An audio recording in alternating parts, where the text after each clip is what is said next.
All right, guys, here we go. So I had a few inquiries about a Warship tutorial, so I'm going to focus on kind of how I use it for throw-ins. Definitely one of my favorite discs, especially for throw-ins. A lot of ace lines as well. I'm sure I have a few videos on all the different aces for Warship, but this video is going to focus on kind of my approach to throw-ins with the Warship. I know there's been a few opportunities to get an accurate roll Warship. It kind of intrigued me at first, but the more I thought about it, the glide covers more distance, and I never really go too long to have to worry about saving the comeback. So I like the glide. So here we go.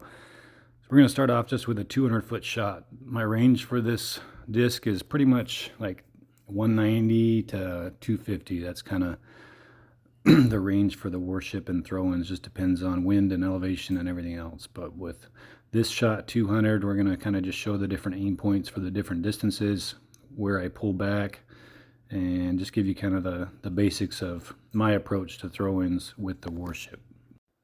Typically for me, I like to aim straight at the basket, and then just depending on the distance, I'll go lower or higher. For this distance at 200, I aim right at the basket, especially if it's a flat approach, and then just kind of go up higher as the distance gets farther. But 200 feet, top chevron, right even with the top of the basket. And then it's pretty straight pull down, maybe a touch of hyzer. Again, just kind of depending on the wind. And then if it's maybe like 235, 240, that's my aim point with a little bit of anhyzer. And then max is like 250, and that's like a full disc of hyzer, aim pretty high. But 200 feet with this shot, I'll aim right at the basket, put a little bit of hyzer on it, see if we can knock it down first shot. We're going to miss to the right. And again, you go by, that's with these 200-foot shots, you're going to go by a lot farther than if it's, farther out. But it's still an easy comeback shot. This is not the disc I use on this hole. That one's going to fall. So there you go. But I'm just showing you kind of what I use in my distance range and different pull downs and whatnot. If we go to the next, I'm going to show you why 269, this is just out of the range. Even if you put some flex on it, I don't think there's any way you can get the Warship there. Maybe if you had like a big 3 wind, which you're not going to get on this hole. But most winds, that type of distance is just too far for the Warship. So I don't even try. I'm going to have more disc for that type of shot. So anywhere from 195 to 250, I might consider the Warship. And then another good skill to have with the Warship is be able to throw it forehand. So I just want to show you the same aim point. Anytime you throw a forehand, the same disc, it's going to be quite a bit shorter, quite a bit lower. So you have to know how to adjust if you're going to throw a forehand with a disc. So with the Warship, if I need a forehand shot, basically I'm going to aim a lot higher. And that's about my aim point for the 200-footer forehand. It's not going to cover as much distance. Get in there. Nice. It's not going to cover as much distance, but it is a nice shot to have. And we're going to move over to Coyote Canyon 2. I feel like it's a great place to show the different Warship shots. So this one's from 219. I'm going to aim just above the basket. Maybe put a little bit of anhyzer on this. And this is a very common place to end up on this hole. And you can see how the Warship is super effective with that shot. I'll throw it on this hole again anywhere from like 190 to maybe 145 max because of the top of the tunnel. 210, we're going to aim right down on the basket because of this tailwind. And pretty much a straight pull. And there's another one that goes, another common shot place to end up.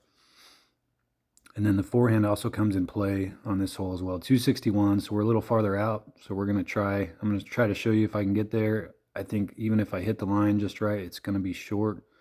We're going to put a little more flex on this and try to get max distance out of this shot. Just under, and you can see it was close, but it would have fallen short even had I lined it up. So that's kind of exceeding the distance of the Warship. Now this shot definitely comes in handy to have the forehand. This is a little far out, but I think we can get it there, especially with this 2 tailwind. So I'm going to slide left just to open it up a little bit so I don't have to flex it around that wall quite as much. I need to aim a lot higher than I would throwing a backhand from this distance. And let's see how we do here. Just under that. Oh, just short. I'm actually going to try sliding to the right instead of to the left. So let's retry that. Just so I can get up a little higher, since the right side of that cave is a little taller. I might be able to get a little more distance out of this shot, and just like that. So that's where that forehand shot can come in handy. 230, a little bit farther out. Middle chevron's going to go right under the basket. And you just kind of get comfortable with the distances, and just takes a lot of practice. But the farther out you go, the higher you're going to aim, and then the little bit more anhyzer you're going to put on it. I get another one to drop right there. This one, 221. So this bush comes into play a lot. So we're going to try to just, with this, I'd probably not try to flex it to the left. I'd probably just do a hyzer around to the right. So rather than aim right at it, this is when I'd have to slide my aim point over a little bit and just try to put a hyzer on it. See if we can judge this right. Oh, just off the top. That's all right. Now we're going to show you just a few holes that I think of when I think of a Warship throw-in. So sometimes you hit the wall left a little early and you're a little farther out, so I can't throw a putter here. So 200 feet. I'm going to aim higher because there you got some added elevation here. So this is more like my 220 foot aim. Anytime you're throwing uphill, you got to kind of adjust for the uphill. This is another one I think of if you get a dead skip. This one's also a little uphill, so I'm going to aim a little higher than I normally would for the 211 footer. Put a little bit of anhyzer on, and this is one that I'll hit a lot. I prefer getting a little closer, but sometimes you end up 200 or farther out, so I'll pull out the Warship there. And then this hole as well is another one I use this disc on a ton, 216. This is more of a flat one, so it's kind of my regular aim point. And these are 3 holes that you can get the eagle a lot with using this Warship. So there you go. Hopefully this helps. Definitely fun to do. It's one of my favorite discs, an awesome disc. If you have it, hopefully this helps you get a little more accurate with it with those throw-ins. And appreciate all the feedback and suggestions. I can't always do every video that people ask, but I try my best to kind of appease to the feedback. But hope you guys enjoyed, and thanks for watching me play some DGV.